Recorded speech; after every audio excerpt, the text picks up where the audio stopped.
just aren't important in Undertale. And then it hit me. What if it wasn't from Undertale? What if this badge was from a completely different game and was, in fact, the most important badge in the history of gaming? The Franklin Badge. Now, for those of you wondering what I'm talking about, the Franklin Badge is a pivotal item from the Mother series. You know, the one with Earthbound. Or maybe you don't know that one either. You know, the one that Ness from Super Smash Bros. Yeah, well, Ness is from Earthbound, and Earthbound is the second part in this larger Mother trilogy. Alright? Good. Anyway, the Franklin Badge is a really important part of that series. It gets its start in the very first game and carries through the whole trilogy, saving your life multiple times in the process. It's so important that Nintendo has made it a staple item in the Smash Bros. Series. So I asked myself, what if the badge in Sans' drawer was that exact badge? Well, first off, it'd make Undertale connected to my favorite game, thereby making it even cooler. But that's still a pretty big logical leap. I needed more. And let me tell you, as I started looking, more and more pieces started to fit into place. At the end of Earthbound, you're given a photo album covering your adventures throughout the game. To me, it's one of the best, most satisfying endings in gaming to look back on your journey in picture form. And what does Sans happen to have in his other drawer? A photo album filled with pictures of Sans with people you don't recognize. Of course, you don't know them. They're not characters present in Undertale. And note the word that's used here. People you don't recognize, not underworld monsters. So that's two items oddly linked to the Mother series, but then how did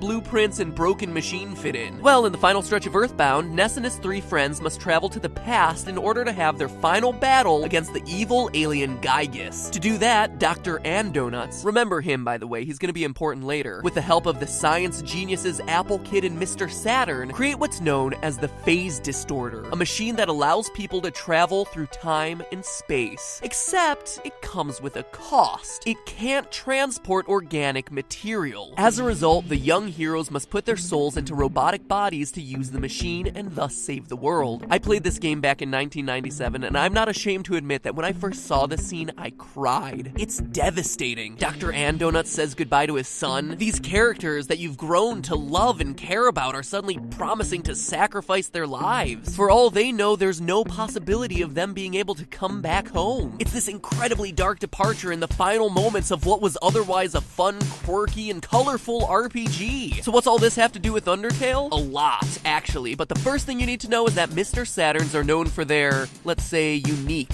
linguistic style. That would explain the illegible handwriting on the blueprints. And the machine? I think a broken phase distorter is behind that curtain. Now that may seem like a stretch, but it actually explains a lot. If Sans wound up in Underworld via a phase distorter, it could provide a reason for why he's a skeleton. He used the machine as organic matter and suffered the consequences. Not killing him, but turning at least part of him into a pile of bones. It would also explain why Sans has given up hope for going home. Remember, the distorter is a time machine. By being in Underworld, he's not only in a different place, but based on how he talks, he's also in a different time, with no hope of traveling back to the time he came from. But the crossovers between Earthbound and Undertale continue. When you speak to the Apple Kid at the end of Earthbound, he's blown away by the astronomical odds of Ness overcoming Gygus, saying that he's going to continue studying the trait called courage in order to harness its power. Seems awfully similar to the same experiments happening in Undertale around the trait of determination, no? Especially since so much speculation has circulated that Sans is a key player in those experiments. But I'm sure you also want physical evidence, right? Well, don't worry, because I have plenty. During one of the endings of Undertale, we see Undyne and Alphys hanging out on the beach on the surface world, a beach that shares a lot of similarities to the tropical resort location named Summers that you play through in Earthbound. In fact, the geographic layout of the surface bears some striking similarities to the world of Mother. When Undertale's crew of monsters are finally able to reach the surface and look out over the earth, they're met with a beautiful sunset falling across a landscape of a tall mountain, a large city, and a sandy area adjacent to water. Notice the sun's reflection to indicate water and a lack of trees in this middle section here, hence the sand. Well, in Earthbound, you have the big city of Fourside, complete with skyscrapers, which you reach via a desert that just so happens to be adjacent to some water, and to the east, the mountain in Onets, where a meteorite lands on Earth. I always called it on it, but if that's not clear enough for you, Mother 1, Earthbound